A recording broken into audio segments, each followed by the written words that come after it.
Good morning, and thank you for waking up with Edie Darling. I'm your host and ambassador of peace, Edie Darling, and I truly count it a joy and a blessing to come before you each week speaking life into your life. For the first time listeners out there and for my valued and growing listening audience, I want to thank you for tuning in weekly. Now, before we go into today's inspiring episode, I would like to personally thank my husband, Chris Quay, for constantly encouraging me to walk out my God-given purpose.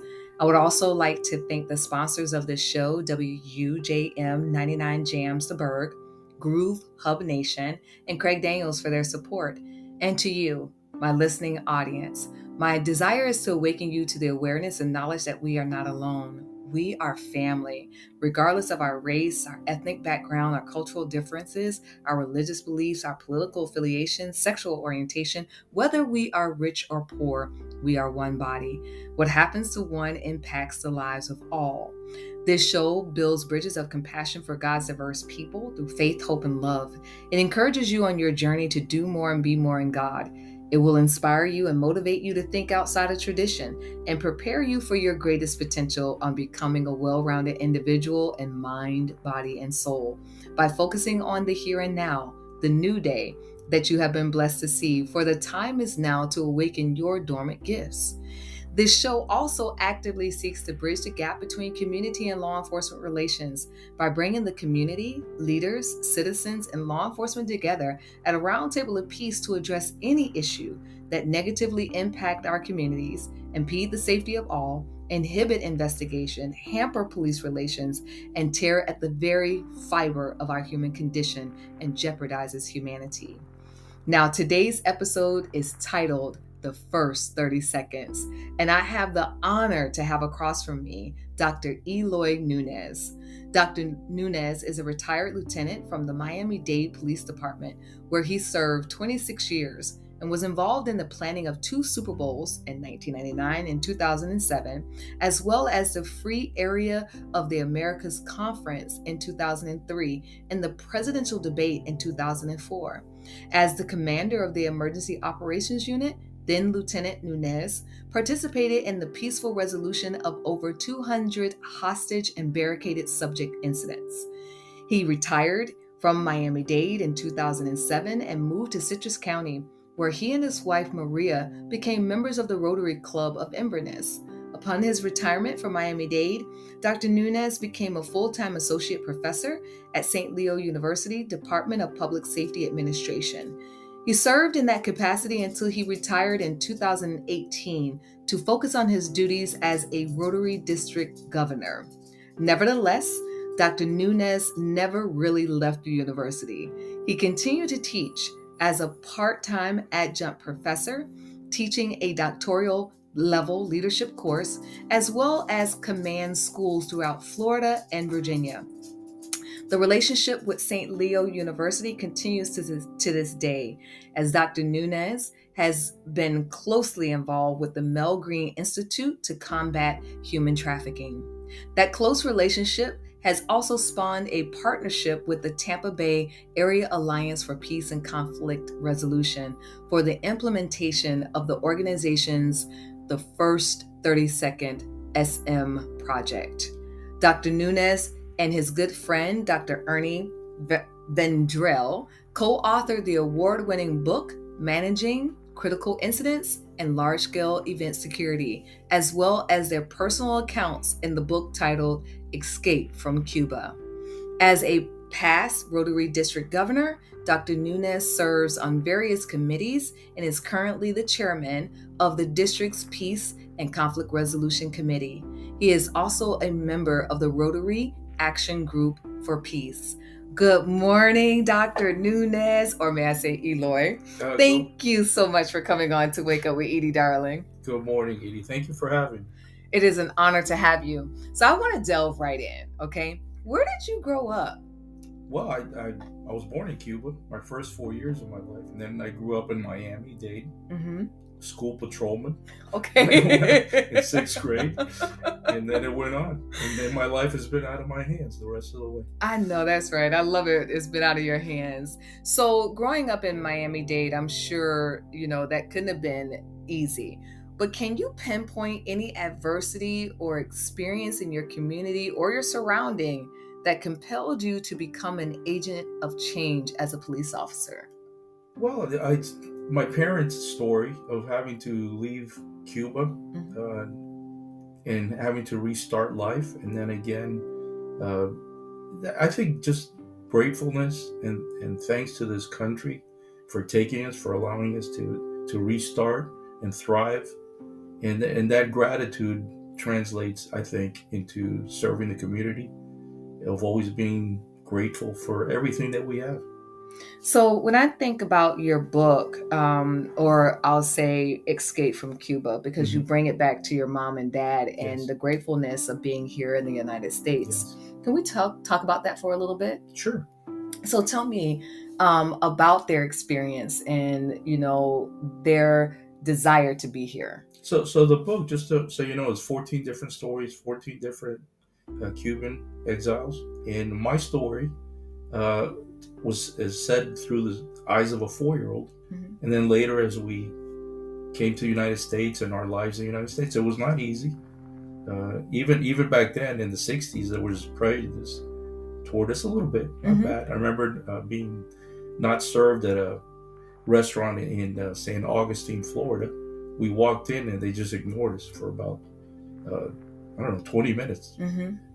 We come from a mixed race family, so my father's a little darker skinned, and they wouldn't talk. They never served. So my father finally said, "We're leaving." So that was probably the only negative experience that we had. But other than that, everybody's been very welcoming, and we're fortunate to be in this great country. We really are. So when you talk about the experiences from a 4-year-old and being exiled from Cuba, give us an example of what you talk about in the book. So again, my memories are 4 years old. There's not much, but what I do remember was when I was 8, 9, 10 in Miami. But early on in Cuba, I do remember thugs knocking at a door and just entering and ransacking. These are communists, Fidel Castro, and just ransacking, tearing things down. My mother was terrified, and my sisters. We were alone back then. My brother and father already arrived in Miami, and they only did it because my father was in the Air Force. He committed no crimes. So that was my impression, and that later on as a police officer, I remember that as a 4-year-old, believe it or not. Yeah. And I was always mindful to be respectful at other people's houses, even if it was like a drug house or regardless.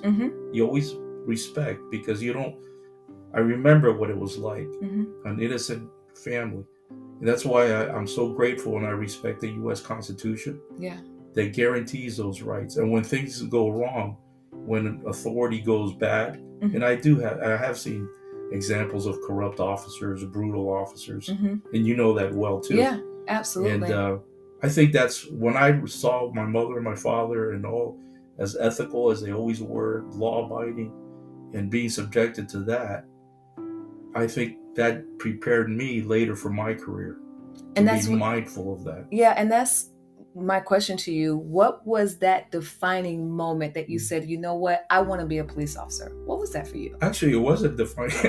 So I got those. Yeah, that's in the back of my mind, but unbeknownst to me, all these things are happening to me for God's plan.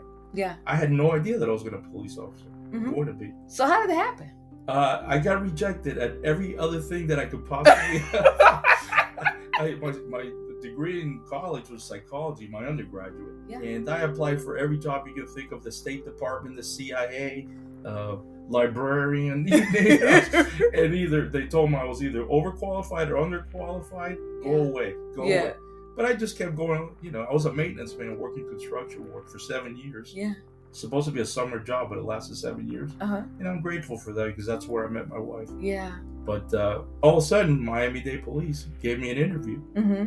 And somehow, some way, I made it. And I had no idea that I was going to be such a good policeman. I had no idea. 26 years. 26 years, and the greatest thing in my life. I mean, I cannot tell you how the people that I serve with, just the top professionals in every which way. There are a few bad apples here and there, like every organization.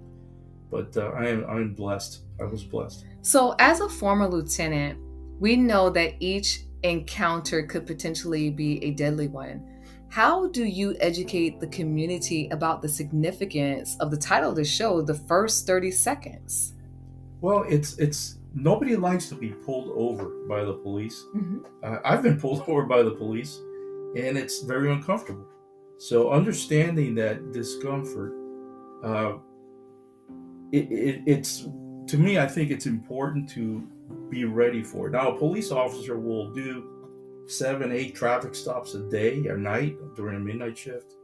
So they're so used to doing that, and they're trained for that. And we see all kinds of different reactions from people. But the person that gets stopped is probably the first or second or third time, and it's very uncomfortable, very uncertain. So what we're trying to do with the First 30 Seconds project is to tell people stories and understanding their trepidation, their concerns. Am I being stopped because I'm black? Am I being stopped because I'm a Latino? Am I being stopped for no reason? Whatever.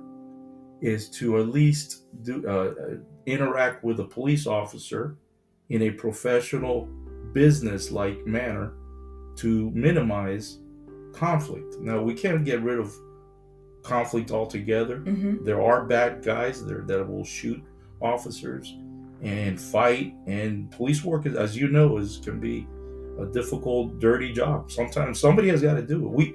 A policeman can't call for the police. We are the responders. We have to act. But what we're trying to do is minimize the conflict between just a regular kid that's driving and gets pulled over for the first time, 17, 18, 19-year-old, and let them know that you're not going to be threatened. We're not here to mess with you. We're trying to save their lives, and we're trying to save the police officers' lives and livelihoods. And hopefully every other life that emanates from bad decisions that a policeman makes, or the bad decision that somebody who gets pulled over makes, that escalates the conflict. Next thing you know, there's riots all over the United States. That 2020 riots of the summer of 2020 during COVID, that's finally what got me to do something about it, because it's been burning in my heart and my soul as a retired policeman to do something about this. Yeah. And that's finally what prompted me and a few other Rotarians to get something done. Well, you point out, in our pre-interview that sadly there are conversations that some Black and brown parents must have with their children that other communities do not. What measures does your organization employ to combat the negative stereotypes and connotations that the community perceives law enforcement has against the Black and brown community? And I want to even add to this, because I just heard you, and I was in law enforcement as well, right? But not every community has that initial 30 seconds, contact where what you're trying to teach, because there are those innate stereotypes that are there. And not every police department is going to be where, okay, I'm here to just stop you for a brief second. We know that there have been unnecessary and unjustifiable killings of Black and brown individuals. So, let's talk about that for a moment. You talk about those conversations that Black and brown parents have to have. Yes, and by the way, I had that conversation with my 2 sons because I didn't want them to do something stupid. Yeah. So this whole project is based on that conversation that Black parents must have. Not every kid has a parent. So we're trying to fill that gap. And some may only have one parent. And we also know that some kids don't listen to their parents. Yeah. So if they hear from an athlete and combined with a police officer, and that's the key difference of our project, is that we combine a policeman with an athlete to speak with the kids, because some kids dislike police officers altogether. Right. I saw a video not too long ago of a 3-4-year-old little girl, Black girl, and her mother was with her, and a policeman comes talking to the kid and saying, being nice to the kid. Breaks out in a panic, and the mother was embarrassed. The mother was embarrassed at the kid. And it reminds me, when I was a kid, I remember I had this thing about nuns. For some reason at a convent, they scared me, and I would cry irrationally. I had this reaction when I was a little baby. So it's tough to change that perception. Now, you can verbalize it, but I think what we're trying to do is make it where kids and adults, because this extends to the parents also. We have classes designed, is that we're not here to threaten you. There are some bad apples in the police. We all know that. And we will deal with that when we can, and we do deal with that. I can tell you that with all certainty. But it's difficult to address a physical reaction that's based on a perception that's embedded in the soul. That's exactly right. And very difficult. And you mentioned embedded, because it goes back far deeper. It does. Than anything that we can imagine. But I want to go back to something that you talked about, when you said you had that conversation. I know the conversation I had with my children, but you being Cuban, I'm your son. Tell me that conversation that you had with them. Well, I tell them, if and when you get stopped, do everything they ask you to do. Don't overreact. Don't say anything. If you did something wrong, don't admit to anything. That's what lawyers are for. That's what courts are for. Yeah. Everything will get resolved. Get through that moment. Yeah. And that's what we focus only on, the first 30 seconds. The moment. That moment. Get through that moment. And by the way, I want. This is important. I think this is not an officer-friendly thing. In fact, in my opinion, those officer-friendly, as well intended as they were, those projects, police officers trying to look like they're nice and they're just the same. They want to be perceived as being the same as the person being stopped. No, we have a duty. When you were in that uniform, we're not the same. Our job is to enforce the law. Our job sometimes is not pleasant. You give traffic tickets, make arrests, whatever. We are not the same. We are literally the parents in this situation, but our model is based on a business model. I do my job, you do your job, everything will be okay. If either one doesn't do their job, things can go bad. It's not to be friendly, although it's important. Right. Don't get me wrong. Right, I get what you're saying. We want to be pleasant. I'm very friendly. I've always been when I stop, with respect to everybody. But that respect is both ways. It's adult to adult, not parent to child. Right. And it's not taking anything away from, as what I talk about, bridging that gap between community and law enforcement relations, because clearly that is what you are trying to do right now with this 30-second project, is educate the community, because it is key that the community be educated on what you should do, as you talked about, but also realizing that there are laws and rules of the land that we must enforce. Yes. And so, I'm going to move on here. The Bible tells us in Matthew chapter 5, verse 9, blessed are the peacemakers, for they shall be called the children of God. I know you may have touched on this, but I do want to reiterate this. What is the goal and objective of the Tampa Bay Area Alliance for Peace and Conflict Resolution? That alliance is a huge stakeholder with private businesses, the Tampa Bay Buccaneers, Sinaloa University, Rotary clubs, virtually every police department agency in this area, in the region. And our goal, our main project is the first 30 seconds. And we're going through right now a pilot program with Sinaloa University to try it out on their incoming freshman class of 2024. But our goal is to minimize conflict. And if we can avoid, and it's in that key moment, the first 30 seconds, it's not overly ambitious. We're not trying to do things that we're not suited for. We're training for our police officers and our athletes. They go into the classrooms to focus on that and live that moment. So we're here to protect our livelihoods of policemen. And I love police officers. I will always be one. And when you retire, as you know very well, you still serve God. That's exactly right. You still serve. I don't care if you're getting paid for it or not. It's a forever thing. Absolutely. I took an oath. You took an oath to uphold that. Yeah. And we still do. In fact, this all started when a policeman and a fireman, both of them Rotarians, called me within 30 seconds of each other. And they said, Governor, what are we going to do? Right. What can we do? And I said, well, let's have a meeting. That's how it started. Right. That was 2.5 years ago, right after the 2020 Summer of Love riots. Yeah. And that's what got us moving. And we're still serving. All of us were retired, firemen and policemen.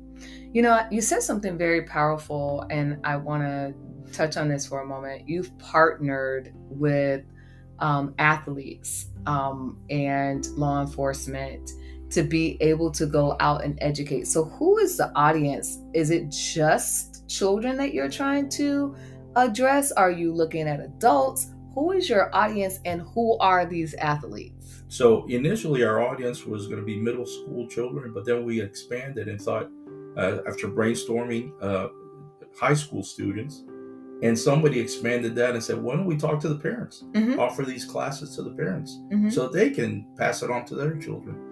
And it helps everybody. Again, we're going to try it out at the freshman class of St. Leo University, who's been awesome here in their help. But it has expanded. To your question, who are the athletes? We're going to look at professional athletes. Tampa Bay Buccaneers have already supported the program. And we're going to look at other professional teams, but also college teams. Right. The key is because children look at these athletes.